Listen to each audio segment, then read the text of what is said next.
and hand our stage to our education training specialist, Brett, for an introduction. So hi, everyone. As Jermaine said, my name is Brett. I'm the education training specialist. So I've kind of lost my voice a little bit, so I apologize if it's kind of scratchy. So bear with me. But yeah, let's just jump straight into Gravity Sketch.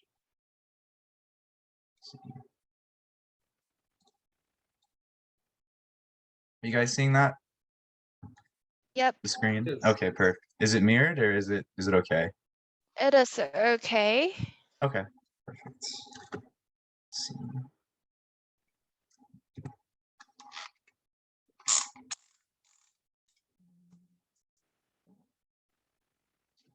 Okay, so everyone can see this?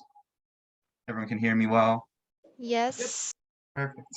So when you launch Gravity Sketch, this is what you are going to see in the home menu. So when you look down here, you're going to see that I'm signed in as Brett at gravitysketch.com. And this right here is going to be your landing pad account information. Additionally, what kind of organization that you'll work in. So I quickly just wanted to show you this so then I can now go into landing pad and show you how to set that up, because that's going to be really crucial for importing any sketches, 3D models, or exporting data from Gravity Sketch. So let me quickly just share my screen.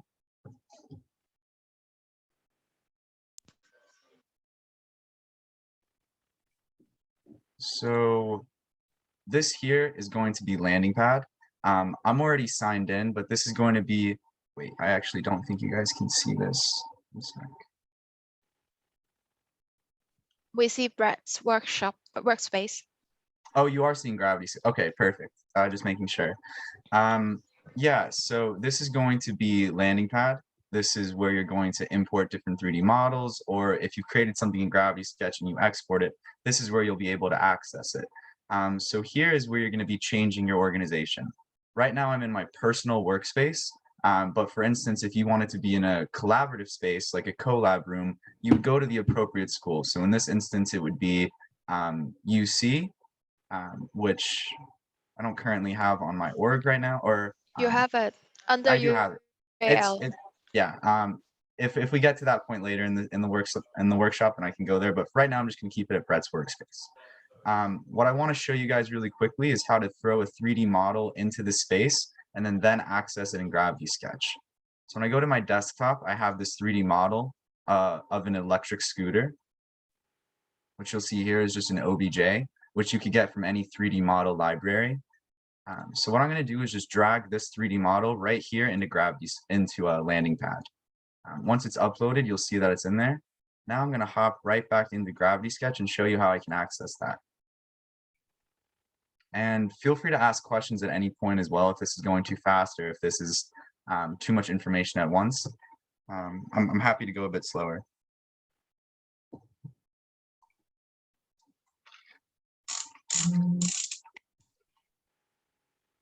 Okay, so now we're back at the home screen of Gravity Sketch.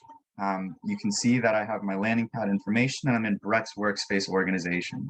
I have two different options that I can do within Gravity Sketch. I can choose landing pad collab, which is going to be multiplayer, and I can choose new sketch, which is going to be single player. For this case, I'm going to hop into new sketch and enter the scene. Now what you'll notice is I kind of populate in this random 3D space. Let me go ahead and change it to the default gray room. And the way that I'm going to move around this space is with my left hand controller. When I look at the grab trigger, the middle finger grab trigger here, when I press down, it's going to highlight red. One sec, let me make sure I have smooth head cam on as well. Sorry, there's about 15 buttons you have to press to get the demo to work properly. So now that I'm in this space, the way that I'm going to navigate is by pressing down my middle finger trigger on my left hand. When I do that, it highlights red.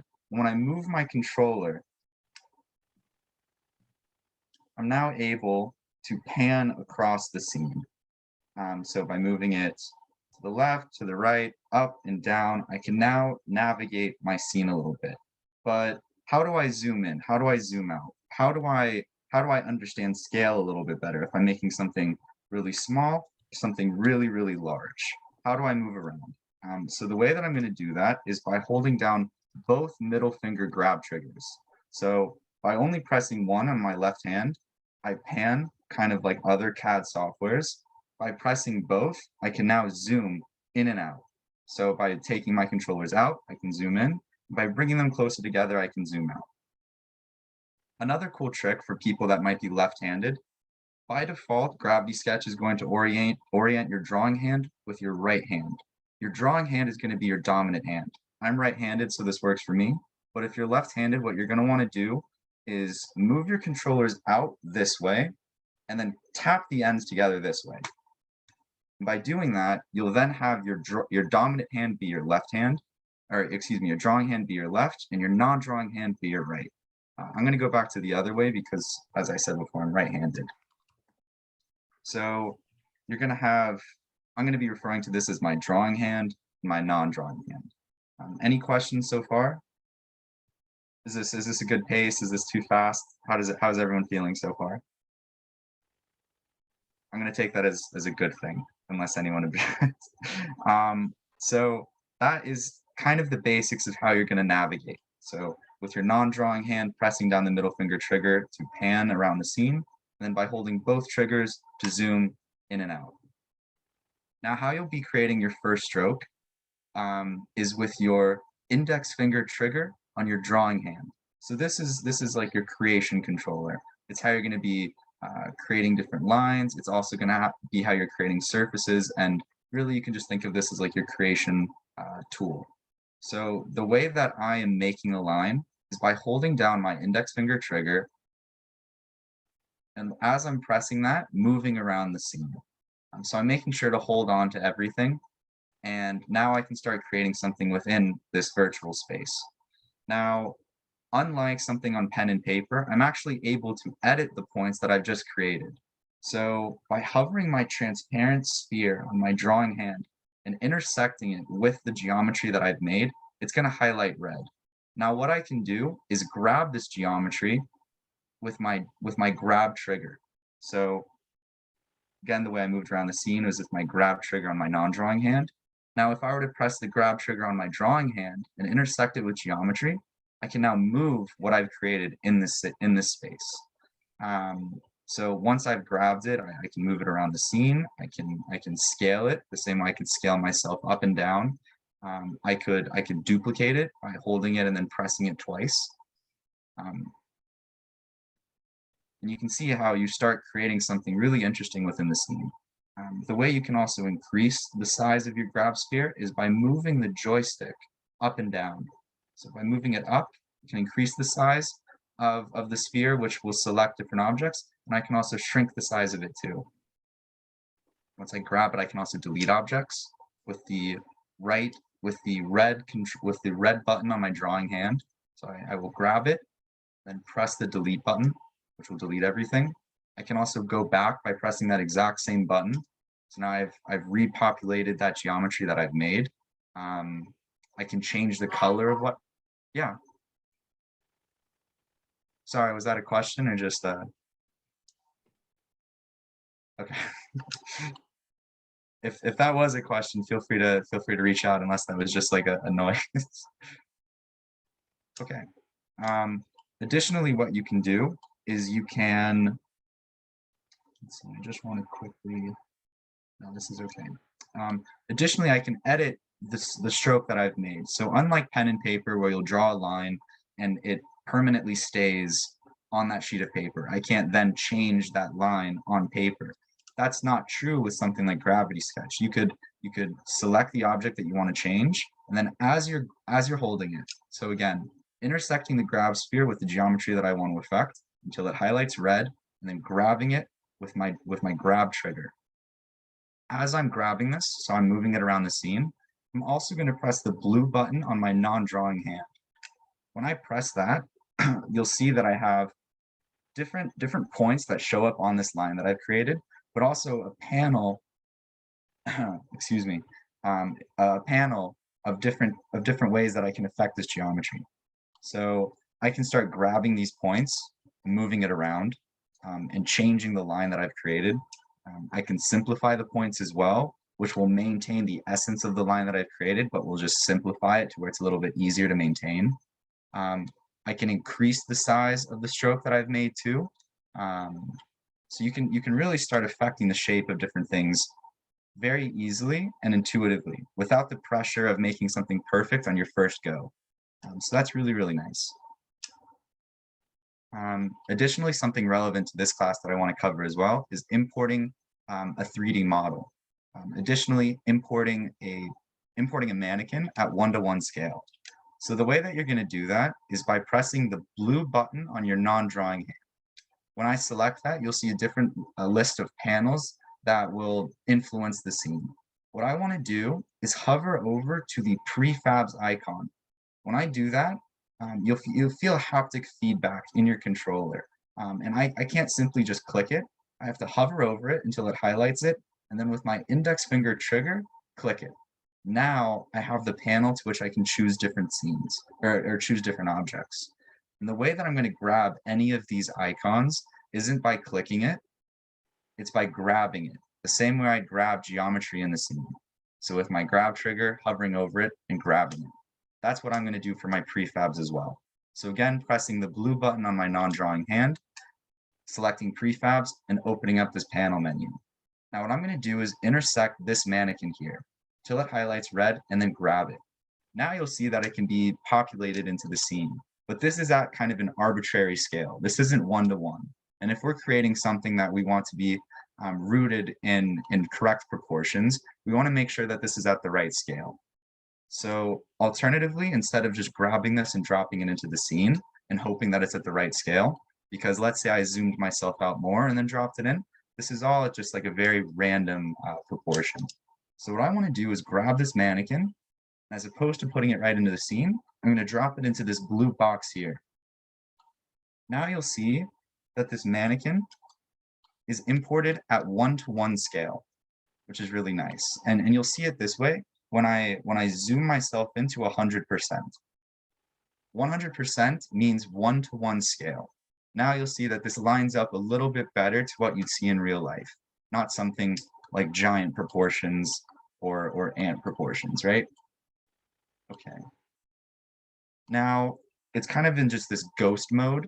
The way that I want it to be permanently put into the scene is by checking this blue check mark right here.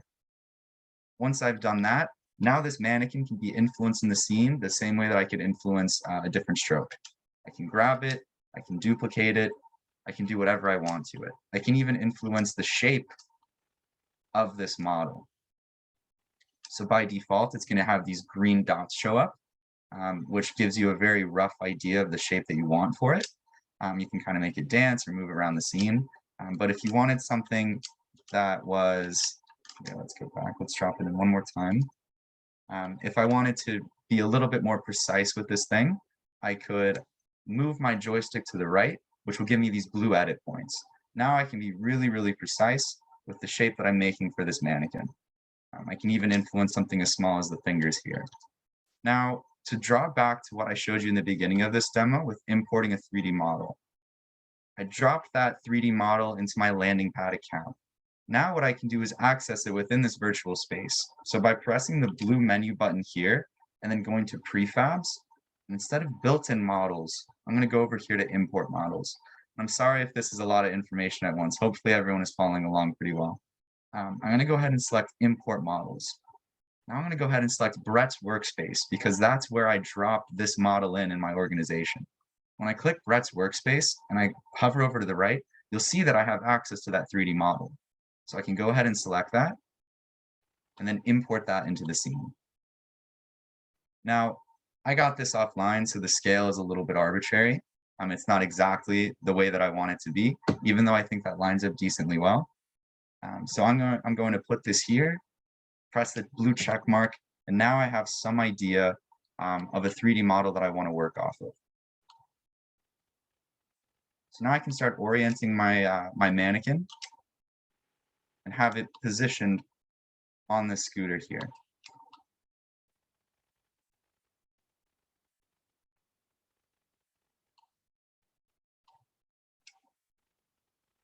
Are there any questions so far? Is anyone in this in the demo familiar with Gravity Sketch?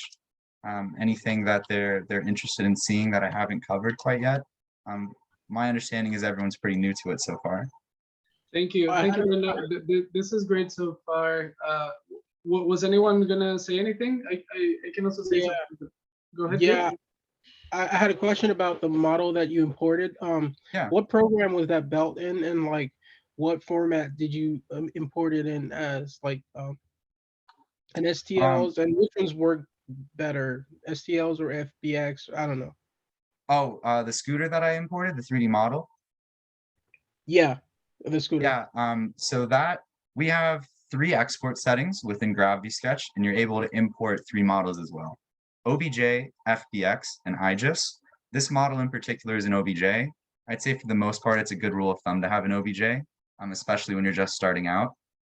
But as you develop a little bit more, it might make more sense to have FBX and IGIS and have those different applications for it. And the model was built in Gravity Sketch, or was it built in a different program and you just So I just found this online on a regular like 3D model library, like CG Trader or Sketchfab.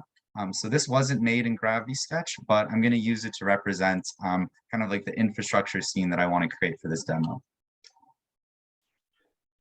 Perfect. And just something I wanted to add, Brett, is we actually have a pretty well represented class. So a few people in the class have been using Gravity Sketch for a while now, and they're pretty good at it. But some other students, so it's kind of 50-50. We have some students who are very new to the software, and we're trying to get up to speed with it, and some other students who have been using it for a while and might benefit from your recommendations on how to set things properly, how to lay out your file. So a bit complex in that side. Absolutely. Okay. So this was a good kind of like beginner introduction, I'd say, to how you can manipulate a scene and how you can even start sketching around it.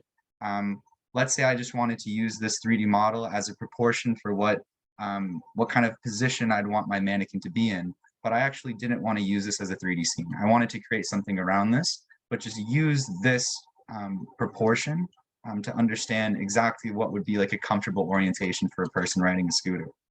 So what I could do now is in my blue menu button, go to my layers panel. So we were recently in prefabs. Now I'm going to go to my layers and then go change my change the different objects I have to the appropriate layer. So I want to make sure that the scooter is on its own layer. So now I can start sketching around that and use that as a frame of reference. I'm going to lock that layer and turn down the opacity. Now what I can start doing is sketching around this to create something that that I want to better represent. So let's go to my purple menu button right here on my non-drawing hand. And this is going to list all of the different tools that I can use to start creating in the scene. Right now we're on the ink tool, which is just going to be like a basic kind of like pen tool that you'd find in Illustrator. I can just start quickly ideating something around these proportions of the mannequin. Additionally, a really important thing I want to make sure I have turned on is the mirror plane. So when I press the blue menu button here and go to my settings panel, I'm going to make sure mirror is enabled. Now everything that I make will be symmetrical, which will be really important for vehicle design here. So what I want to start doing is just drawing around these proportions, but start creating something that's a little bit more of my own. And I'm just using this 3D model as something that's maybe a little bit more beginner friendly. So if I'm a little bit unsure about proportions or what kind of shape that I'd want this mannequin to be in, I can use this as a good reference.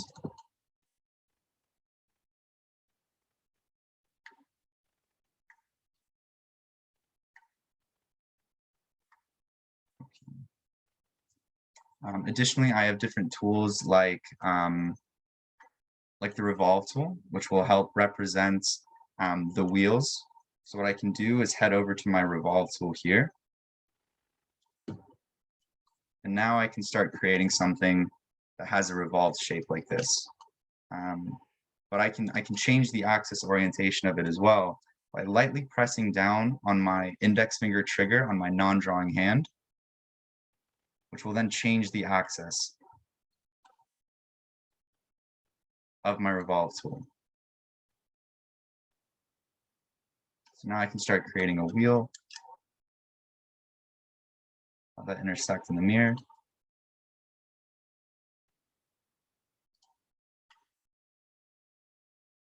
Creating some kind of shape like this. Additionally, something that I haven't covered that I want to quickly talk about is a move called Smart Move. Now, the way that works is if I were to take this object and try to move it just directly to the left, if I were to do that, it would kind of just like randomly show up in space.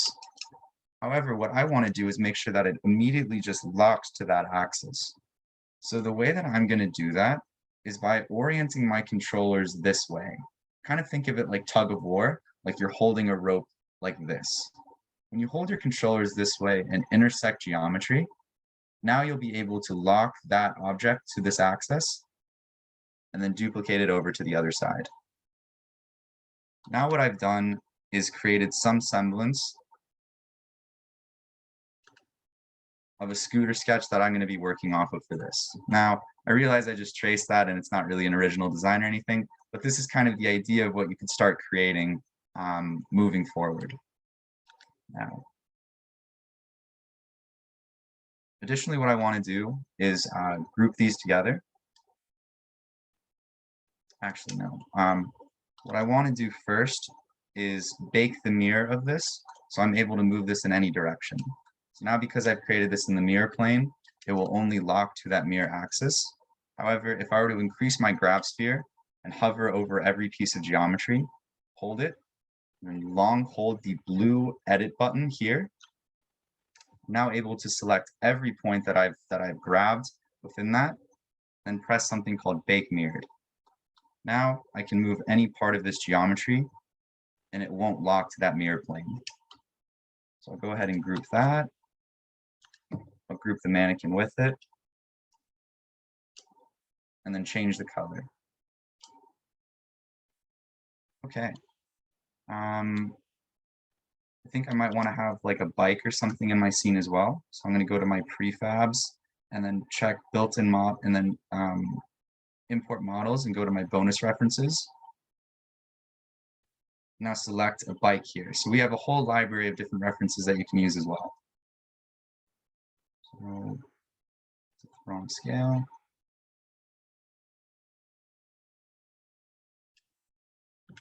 Import another mannequin.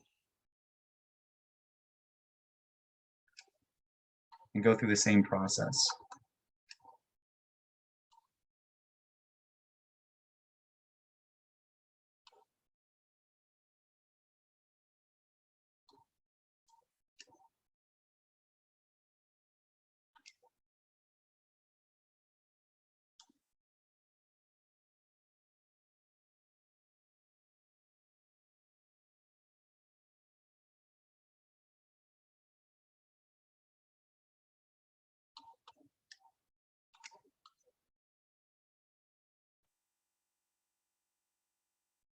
Tends to look pretty funny when you're just doing it like this first, but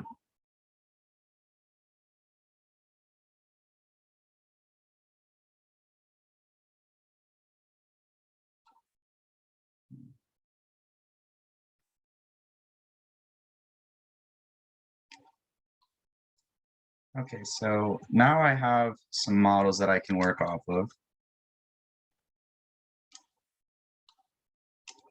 To maybe start creating some infrastructure that I want to represent that's a little bit more pedestrian friendly. So I can group these models together now and then duplicate it. Additionally, now that this is all grouped together, I can use something called precision movement.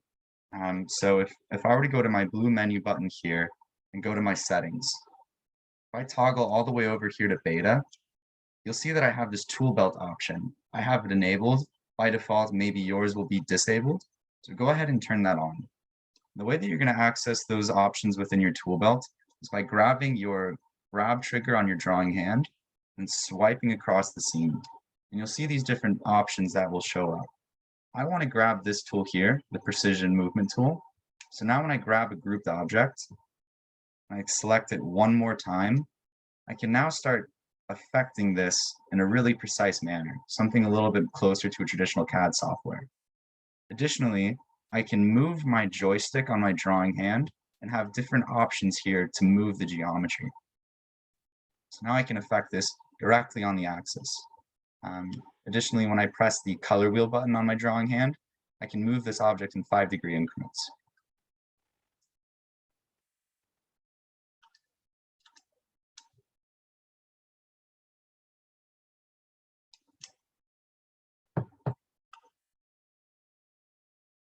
So now I have something that represents maybe like a pedestrian street corner. And I can just start building off that scene as well. So when I press my purple menu button, I can go to my primitive objects here and now start creating different primitives that will help represent the scene that I'm trying to create. A good rule of thumb is starting with a central line. That way, I know that I've locked the origin of my scene, which is really helpful. Here, let's see, let's make sure we've rotated that correctly. Go ahead and turn off mirroring as well.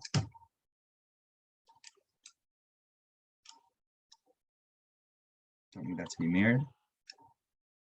Now we can start affecting the geometry of the primitive shape that we've created, maybe to represent a road. And then using Smart Move, I can have really precise movements with what I want to create. Let's see. This is also an important time to start organizing your layers, because let's say I wanted to turn off all of my mannequins. It'd be difficult to, have to go in there and organize all that stuff. So it's an easy thing to do now. Is put the road on its own layer by simply grabbing it the same way you'd grab any other piece of geometry, throwing it on its own layer until it highlights green. Now I can go ahead and turn off that layer. You'll be prompted with this. Warning because we've locked the visible layer. Because you'll see this this icon here. Go ahead and make a new layer.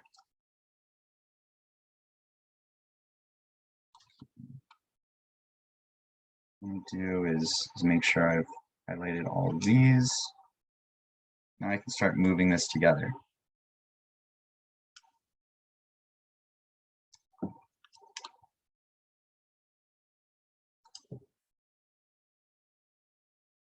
Okay, cool. I want to start bringing in other assets that I think could help represent the scene that I want to create. So I've already started creating stuff that I want to bring in. So I'm going to go to my prefabs, import models, and I've saved it to this library here. So I'm just going to keep scrolling until I found what I'm looking for. Scale tree right here. This is another asset that I found online that you can bring in. And start representing maybe a cool street corner or something. Does anyone have any questions as to how I'm duplicating objects or Smart Move? Yes, Brett, we have a question in the chat. Yeah. Is there any way to snap the bikes and mannequin to the road so you know that they will be touching? So it's not super important to have features like that currently, because this is more about just communicating an idea. This has gotten pretty technical pretty quick, so I can see why you'd want something to be a little bit more like CAD oriented to make sure that it's locked to the origin. So there are some workarounds for that, but I don't want to jump into that quite yet, just because this is more about communicating the idea. We're not worried too much about how things are lining up or how they're snapping. But the way that you would do that, for instance, not so much with these mannequin and these bikes, but let's say I'm creating a stroke here.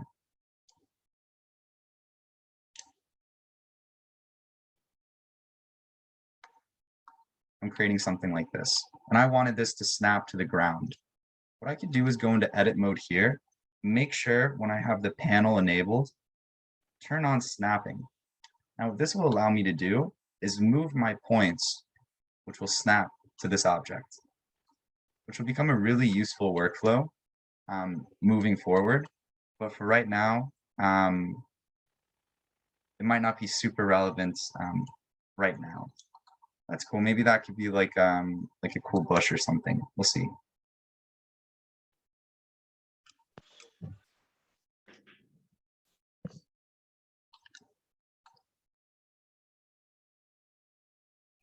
That's a cool feature as well, is just duplicating different objects.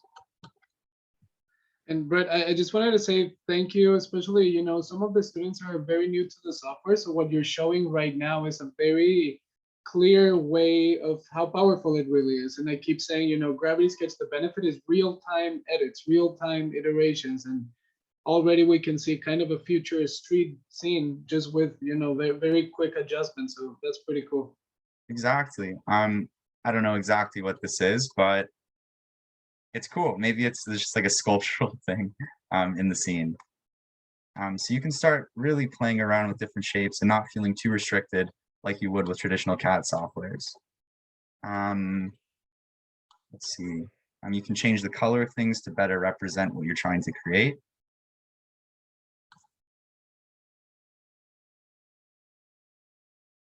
So maybe we have like a pedestrian friendly area. So this is like your commuting area. This is like a cool sculpture thing happening here. Let's see. You can also start working with something called sub-D. So I'm going to go to my primitive objects here, and I'm going to choose my plane. So that way I can just start creating just a random surface in the middle of the scene. Now when I go to edit this plane, I can convert this to a sub-D object. Now that might not make a lot of sense right now, but basically what you're able to do is you're able to duplicate surfaces from this object. So if I were to grab the edge here and then press my index finger trigger, I can start creating a surface from this object.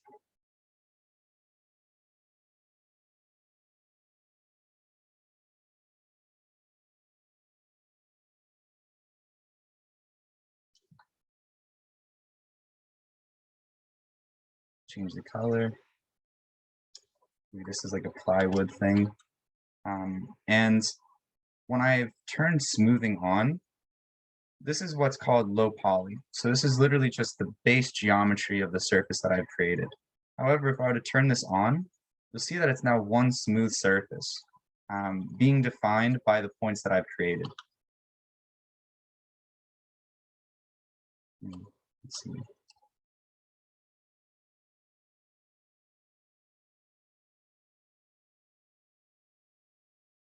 Maybe I can try making like a cool architectural piece.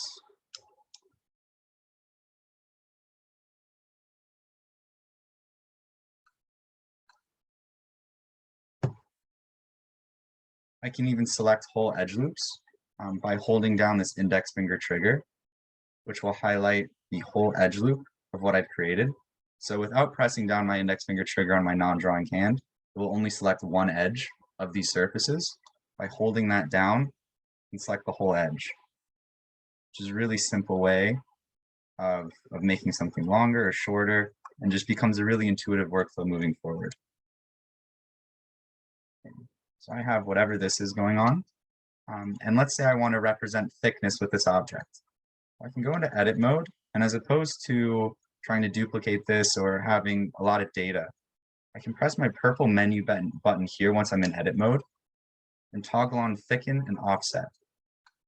And this will represent material thickness for the object that I've created.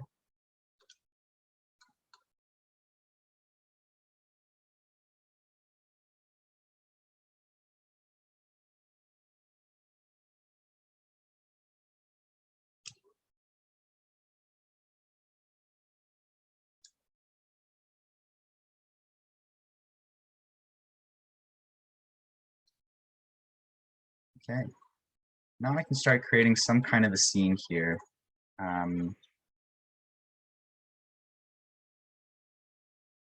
just to represent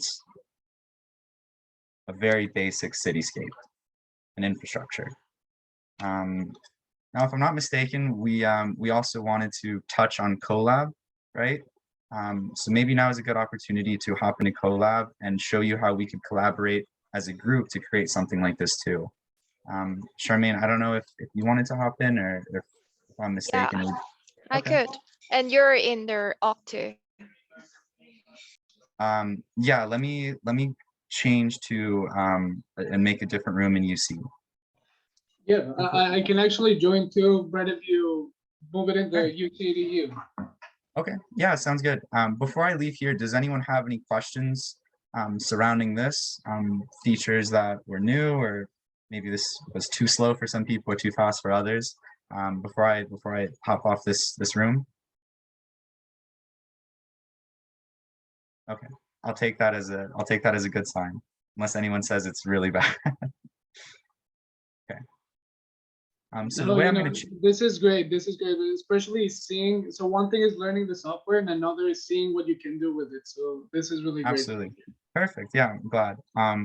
So you've seen that I worked within my own organization. If I wanted to enter Colab with other people from all across the world, we need to make sure that we're in the same organization. And the way that we're going to do that is by switching our orgs right here. So I'm in Brett's workspace. What I want to make sure that I'm doing is going to EDU University of Cincinnati. Now, once I can do this, we all can join in the same room as long as you're part of this organization. And the way that you're going to do that is through your school email address.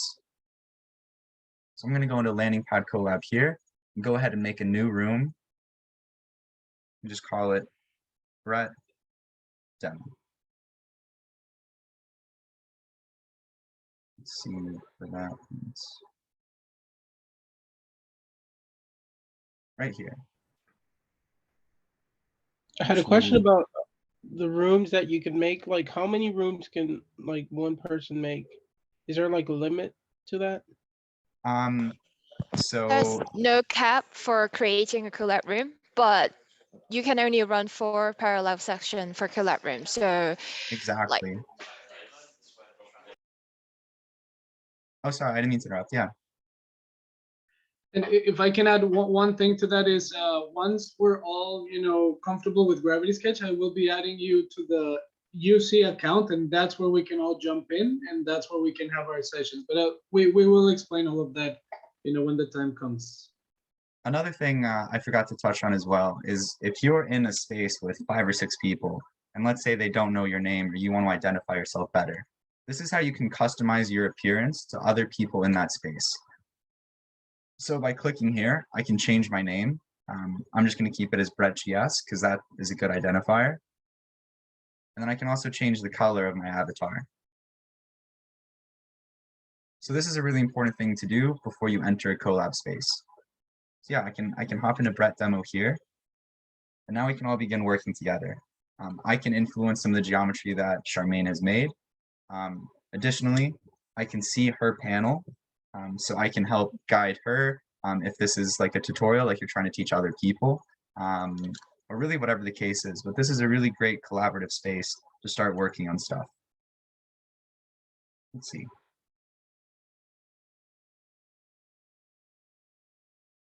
And if you're working in this environment, like if somebody is it like if somebody locks something, you're not able to use it, or are you able to like use everything pretty much? Yeah, so you can lock your own layers, which would prevent me from influencing that. But I am able to lock other people's layers and influence that. So you generally want to be working with friends so they don't ruin your stuff. But I think in most scenarios, you're in good company. And the gift, the good thing about it is you can work in Colab and then you can export it back to your space, to your own space, if you wanted to just by yourself, modify. But you can go back and forth. Yeah, if you just wanted to work on your own thing, or you were really happy with something that you made personally, you can export that as a prefab and then work on that in your own space.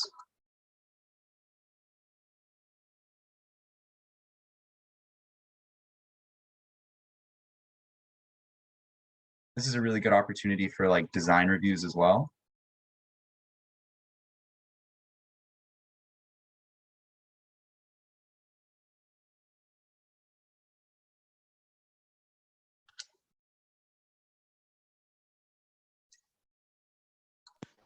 Brett, could you also show how they could like set the microphone settings and also like claim the crown of the room? Of course, yeah.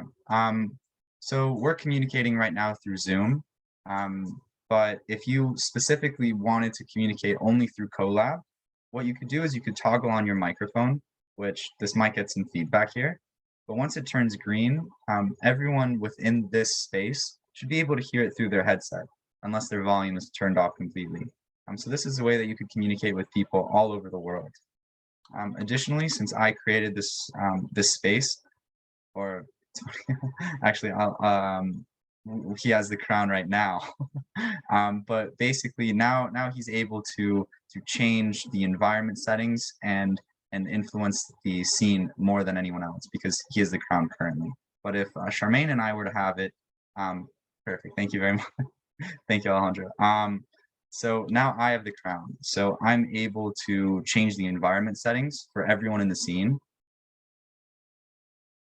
Additionally, I can also pass the crown down by giving it to other people. So now Charmaine holds the crown for this room.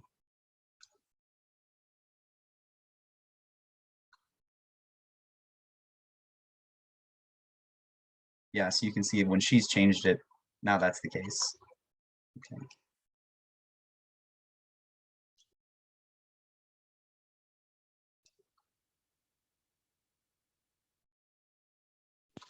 Brett, if someone get really like easy to get like motion sickness or seasick, what would you recommend them to do in terms of like settings? Yeah, okay.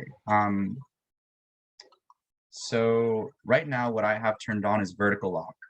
So this prevents me from looking under the object the same way that I can do other things. So if you do feel sick, I'd recommend always making sure you have vertical lock on, because if you turn that off, it's really only going to add to that sickness. If you can really get under there and if you're uncomfortable with that kind of work. So always making sure you have vertical lock turned on, and also making sure you have a good physical setup for the headset you have. Making sure you have a good head strap is really important so you don't have something that's really cumbersome.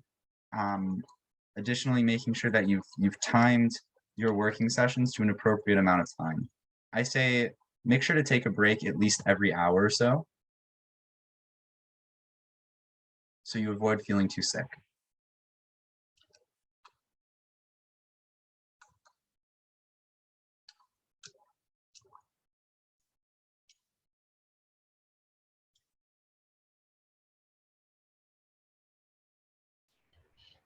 And this is like the subdivision process, right? You're talking about earlier? What I'm doing right now? Yeah. No, so this is specifically the revolve tool.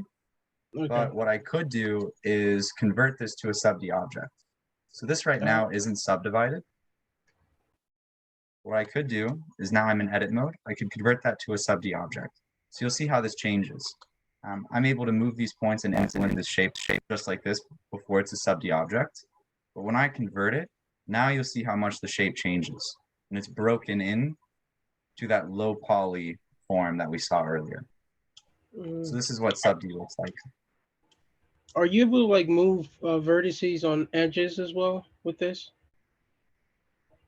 Move vertices on edges. Yeah, like kind of slide them without.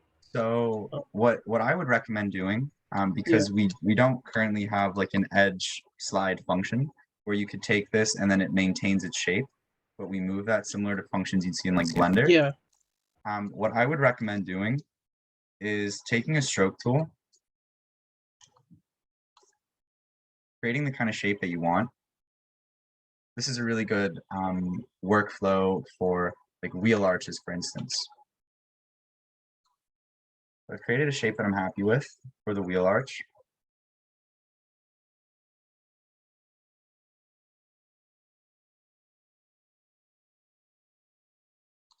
Now what I could do is I could snap these points to that stroke.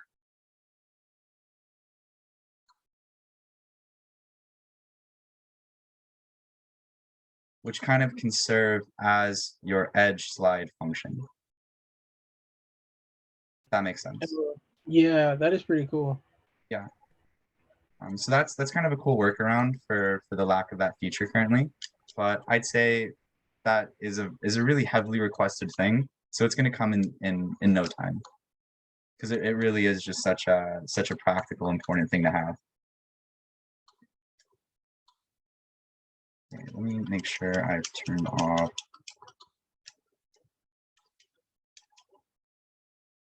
That's a really cool thing as well, is you could go back from your sub D object. So let's say you converted it to that and you weren't happy with that. You could change your mind and go back.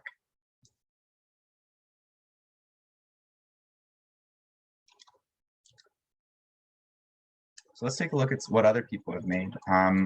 Alejandro's done a great job iterating here. Charmaine has made a really cool thing here, and I'm able to continue working off of what they've created too. I'm able to duplicate objects, so I'm really happy with that shape. You bring it over here to my object and start working off of that.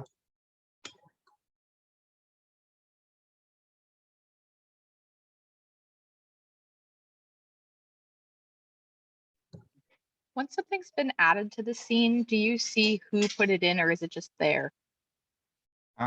It should be on the user's layer. So I'm able to hide this layer and see that's what Alejandro made. I'm also able to hide this and see that's what Charmaine made.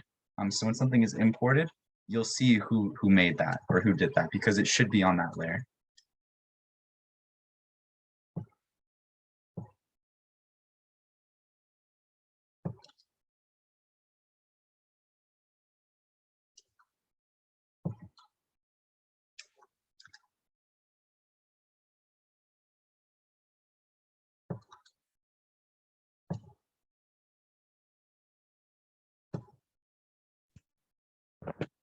Brett, can you also talk a bit about soft grab?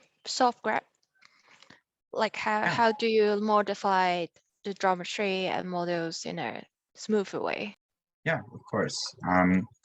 So let's go ahead and take this chunk of revolve or of volume. So let's say I wanted to influence the shape a little bit more and have really soft refinements for it. What I could do is I could intersect all of the geometry by increasing my grab sphere, grabbing it, and then long holding the blue button. So now I'm able to see all of the edit points that are available for the selected geometry. Now, as opposed to only selecting a point and having a really, really harsh kind of selection, similar to Blender, where you're able to have like a soft selection, you can increase the size of your grab sphere to where it's a bit bigger than your trigger, hold down the grab trigger, and as you're doing that, pull the joystick down. Now you'll see that there's another grab sphere inside of the one that you've created. What this allows you to do is influence the geometry in a much softer, subtle way.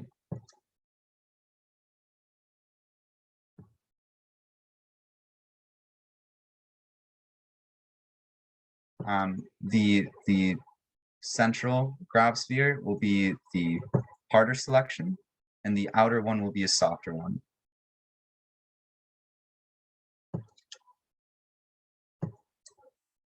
Now you can start massaging points together a little bit smoother than if you didn't have this enabled.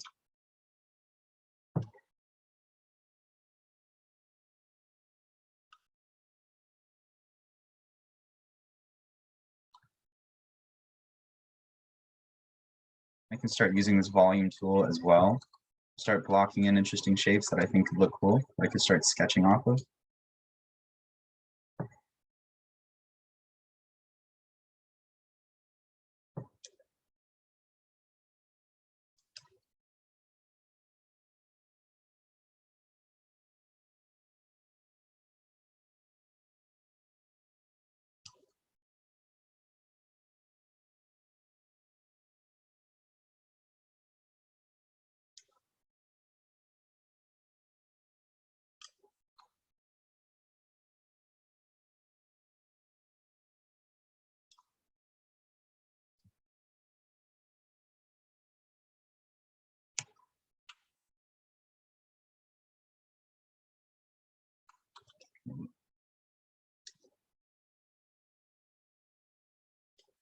you guys have any other questions currently? Maybe things that you've seen in tutorials that would be better to be demoed in person?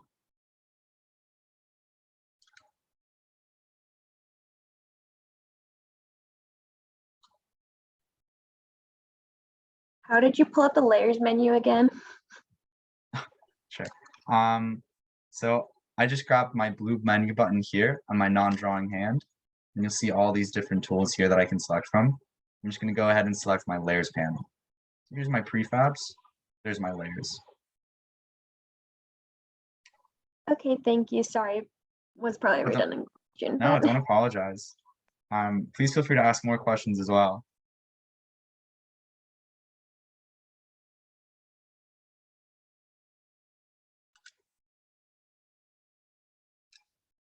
Weird on.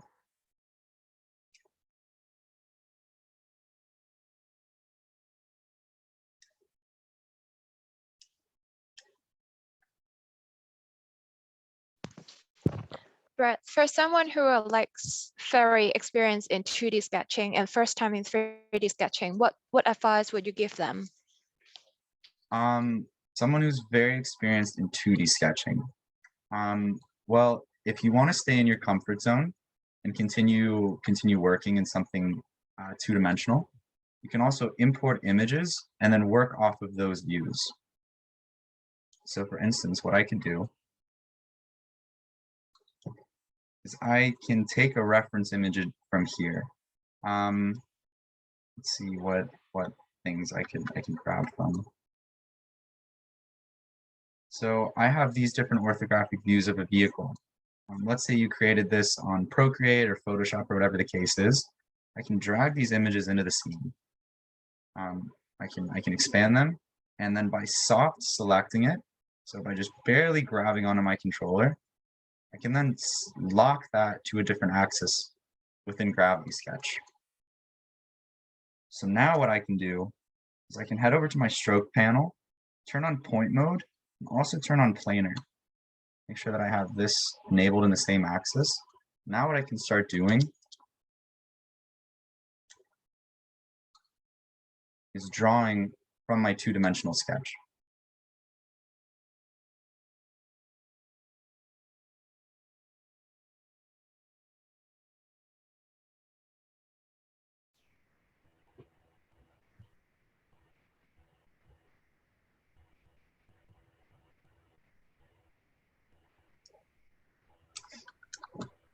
Which is a really useful workflow because, let's say,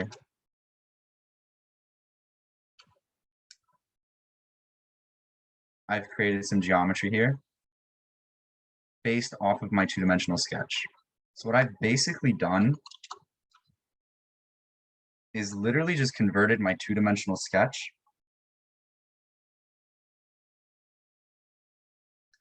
to a 3D space. So I can grab these points, turn off planar, then start dragging them out and make them three-dimensional.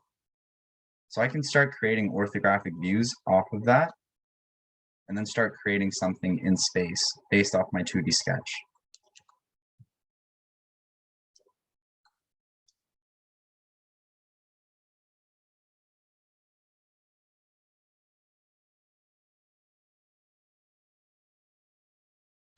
And that's kind of the benefit of Smart Move as well, is now I know that this lines up perfectly with that side view, and I can start massaging that shape into place.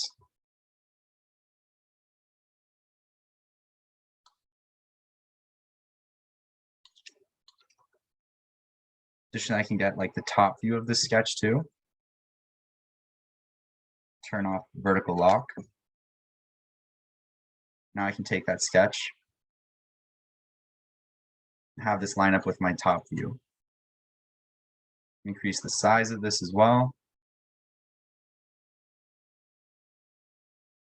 So it lines up a bit better with that sketch.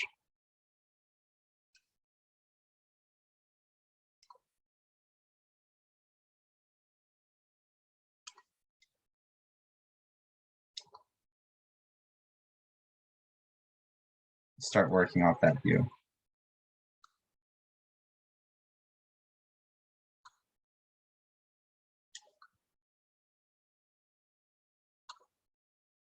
Additionally, if this is kind of like a confusing viewpoint, which I think is fair, if you have a tethered headset, which basically means you have your Oculus Link set up to your computer, you can also throw on orthographic views,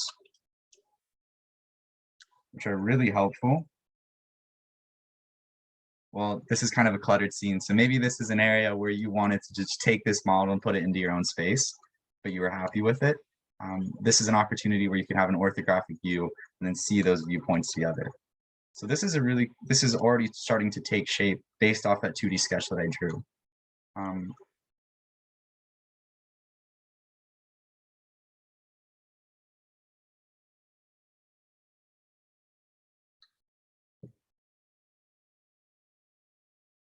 Did that make sense for the person that asked that question?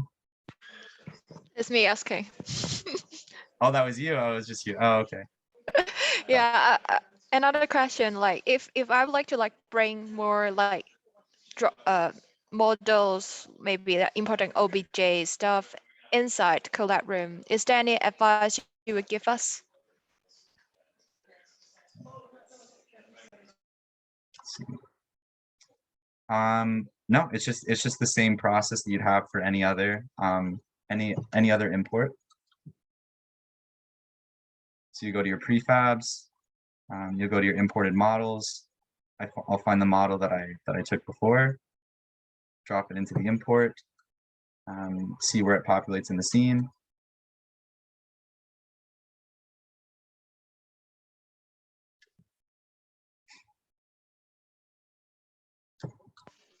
I'll get over to my workspace.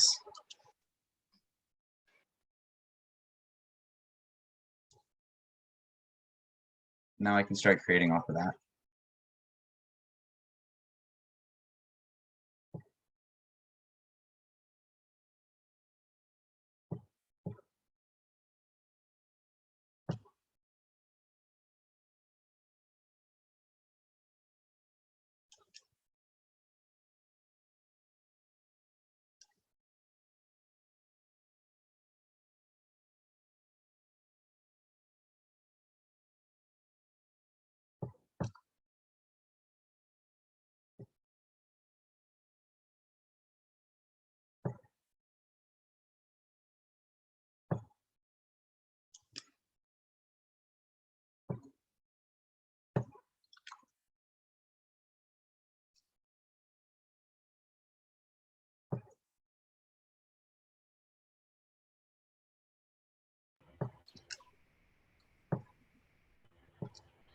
I had a question about if you're like sketching on like the axis, if something is like symmetrical on four sides, I guess.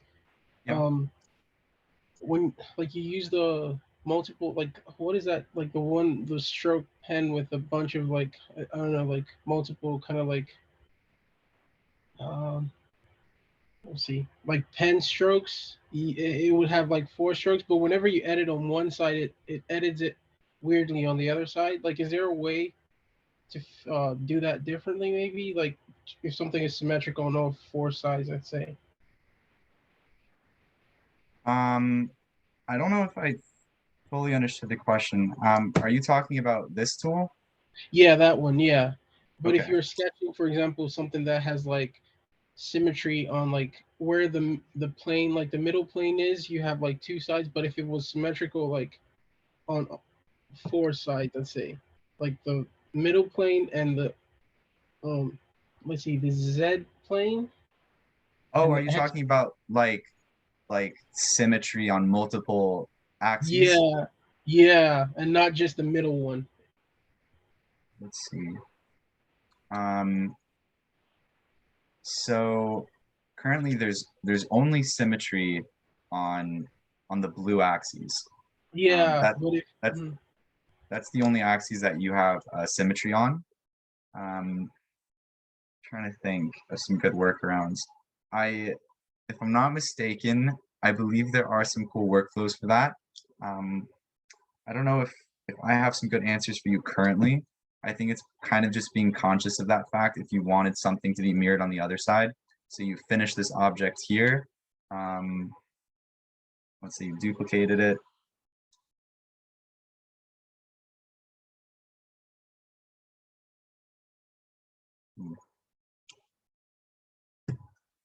yeah, so I guess now you have it on other axes now too. So I guess just being conscious of that. This is kind of an area where it's more of like a CAD software thing versus like an ideation tool. Because I think that's kind of the essence of Gravity Sketch more than other softwares. It's really easy to get like in the granularity of a CAD software like Booleans and edge flow and stuff like that, which we're definitely going to get to. But Gravity Sketch more than anything is just like quickly ideating something super rapidly. So sorry to kind of bat around the bush of that question. I just don't have a great answer for you currently. I don't know if Charmaine has answers that I might be unaware of, but we can get back to you if there's people with better workflows. Yeah, I could send through like resources if we could like dig out some. But yeah, that's a great question.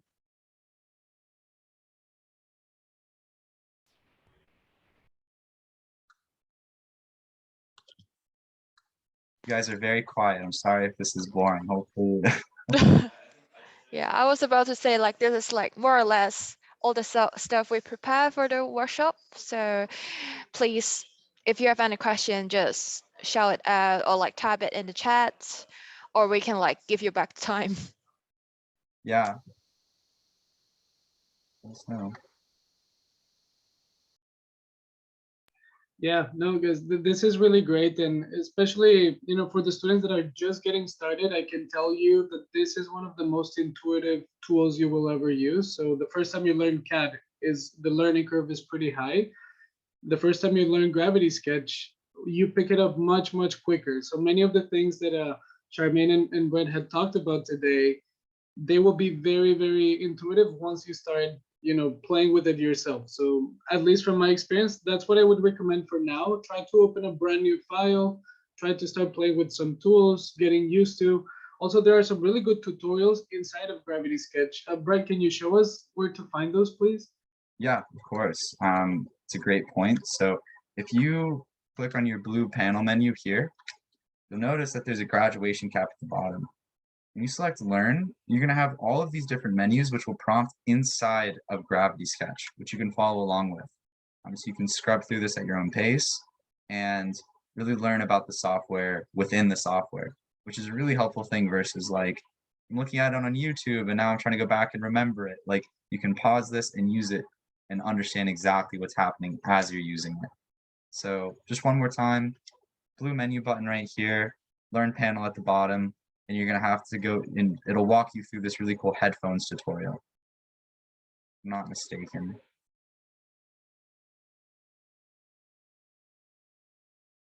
Or I think it might just be like basics of Gravity Sketch stuff now. I think it got updated. Yeah, so we have exercises here, which is the headphones, workflows, how to import different things here, which is really cool. Please also like subscribe to our like YouTube channel. There's a lot of like tutorials, workflow videos, and also like we update it very frequently. So it would be great if you subscribe to it, and there's a lot of resources. And I will also like share our like resources hub with others tutorial and our help center with user guide and like a lot of FAQs so that you can like try to like self-learn Gravity Sketch. And of course, if you have any questions, just shoot us an email or like talk to us so we can like bring you the right resources. Absolutely. Additionally, we have our student ambassador program currently happening, which is a really cool opportunity to learn Gravity Sketch firsthand, make some money as well by teaching other people, and you're eligible to keep an Oculus 2 headset as well. So please take advantage of that opportunity. I think it's a really great thing, and I would have loved to have that chance in school. I know you guys probably hear that kind of stuff a lot. It's a little cheesy, but still, it should be a cool opportunity.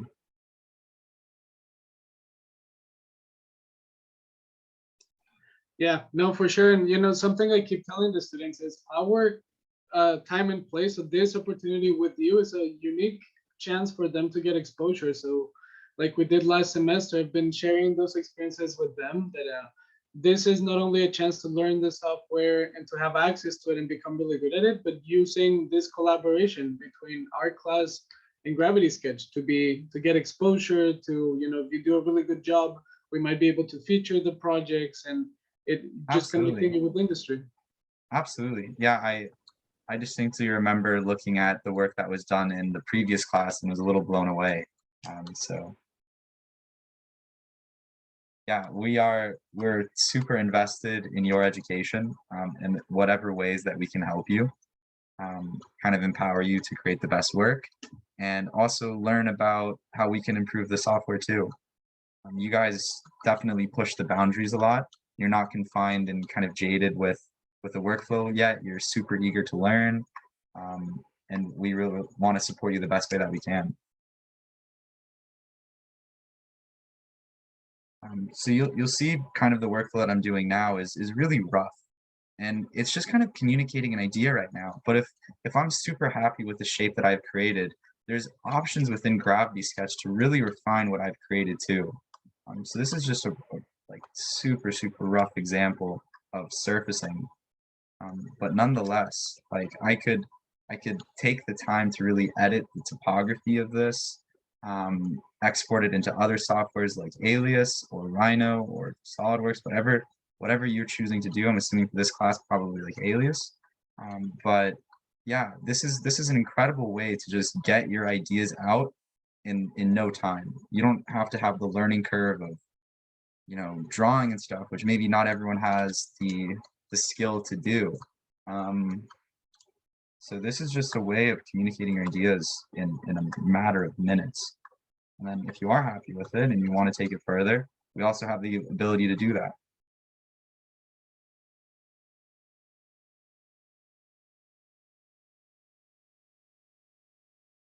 Do you guys have any other questions? Is this nap time now? Let's go.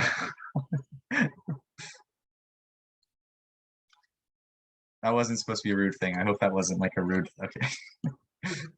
No, this is all good. But thank you very much. I think that, this is the first intro demo to the software for many of them. So I'm sure in the coming weeks, especially once we keep building up our skills, we will have more questions. And even in class, my hope is to start addressing some of these soon.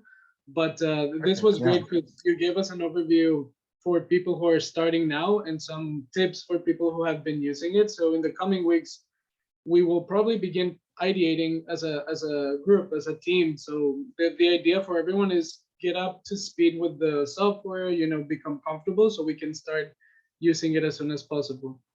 Perfect. Yeah, that sounds incredible. I personally love getting like really granular with the software too. So if you guys have very specific problems towards things, it's really fun troubleshooting and coming up with solutions for that.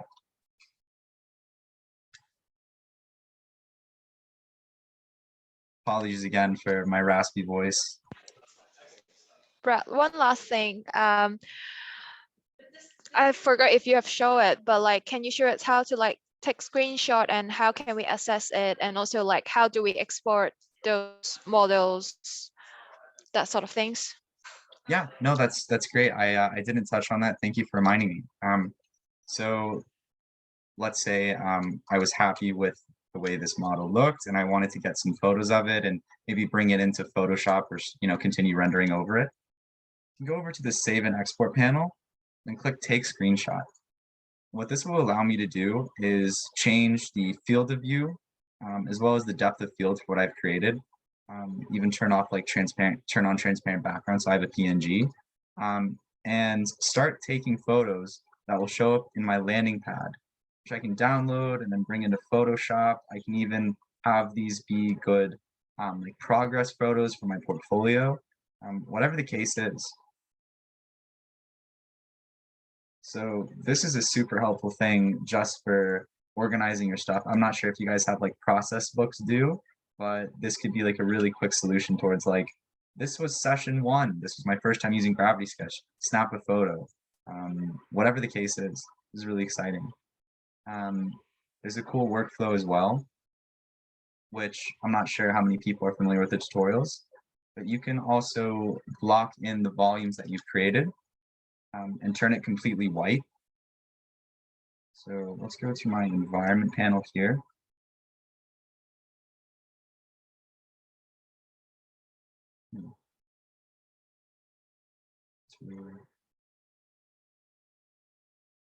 There we go.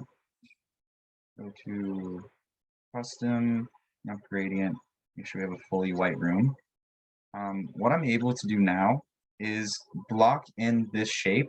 So it looks like I have just one line drawing versus you see the back end of this model, which is a really cool thing for people that are more like 2D inclined. Let's see. Mark that there, mark that there.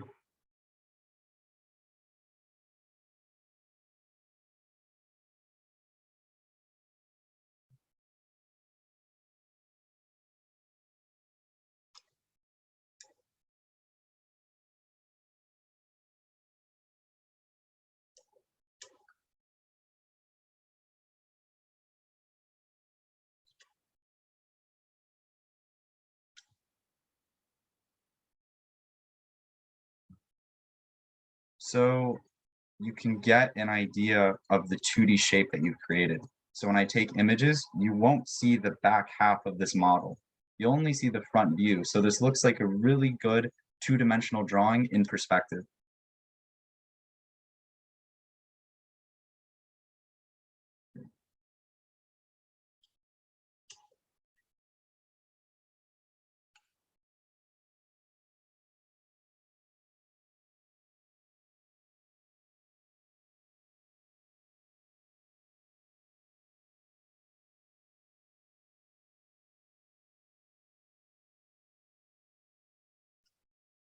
So yeah, you can kind of start to see, turn off the mannequin as well. You can kind of start to see how this could be a two-dimensional image that I could bring into Photoshop and start sketching over.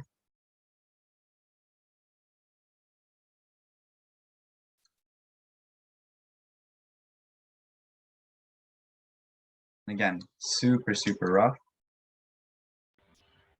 I had a question with like when you're moving points on a line sketch like that, like are you just eyeballing it to like pretty much are you just like moving it to whereby you say this looks pretty much straight, or is there like a technique to it? Are You ju- you talking about like the surfaces or? Oh no, the points on line sketches. You mean like this sketch? Let's Yeah, see. like when you edit it and start moving the line, if you're trying to get like a straight line or like a pretty curved line that is like a clean line, like yeah, do you just eyeball every time you move it, or are you using a certain technique when you move points to get Um, this curve? yeah, so let's see some good examples. So if I wanted, say I made something really, really rough. You know, this was like the sketch that I had. This was a super rough thing. What I could do is, for one, I could just use that as a frame of reference. So then when I go to stroke in the point mode, I can have a much more precise idea of the line that I'm making.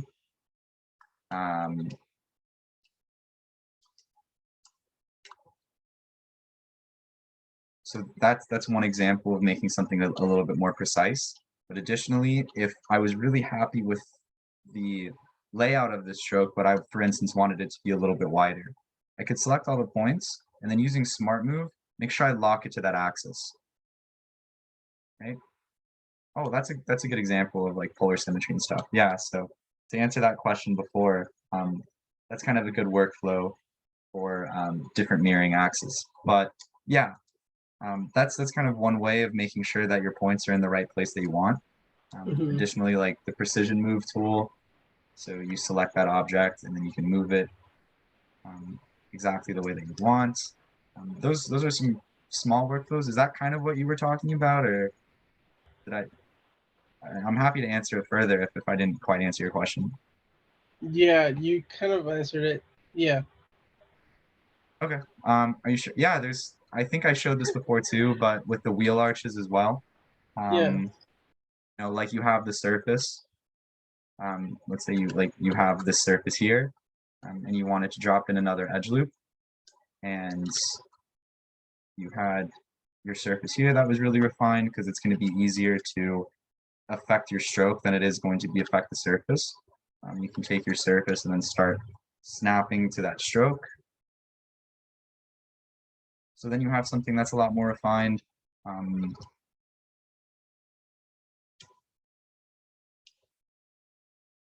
see.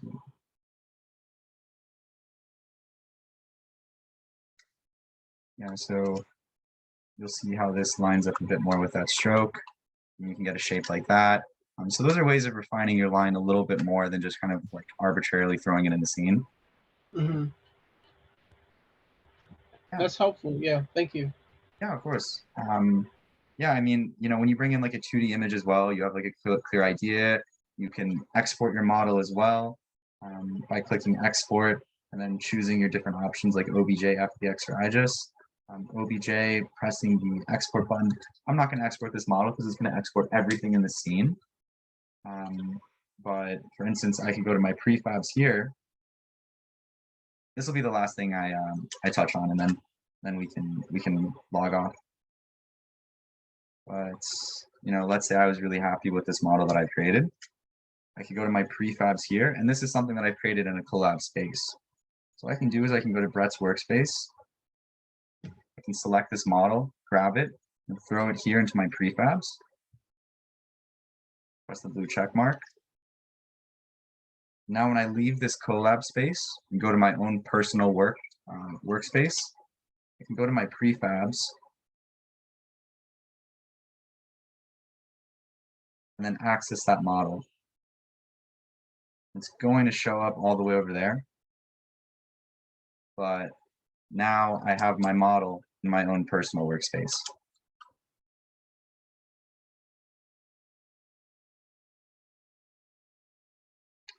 So yeah, that's kind of how you would export things.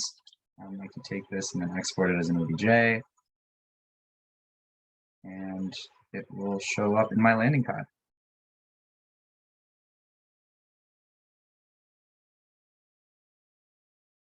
Any questions? Last things I can demo before we log off.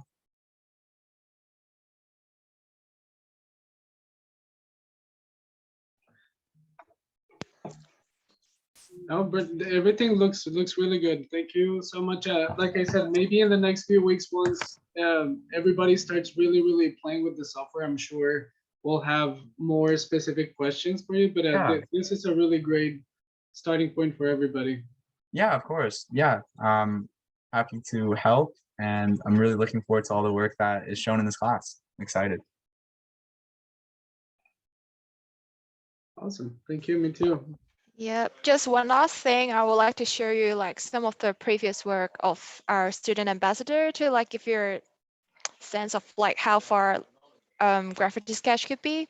So like for instance, for Eric, it's like his room. So this is all built in Graffiti Sketch, then import into Sketchfab with other like rendering and other software. And of course, we have Connor, who is from UC and also did an amazing job in footwear. So he created like a whole like store with like shoes and display.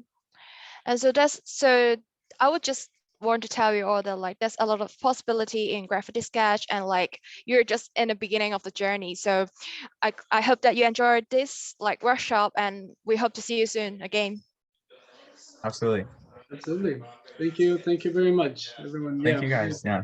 We'll be in touch. Thank Thank you. thank you so much for your time. Bye bye. See ya. Bye. Bye, thank you.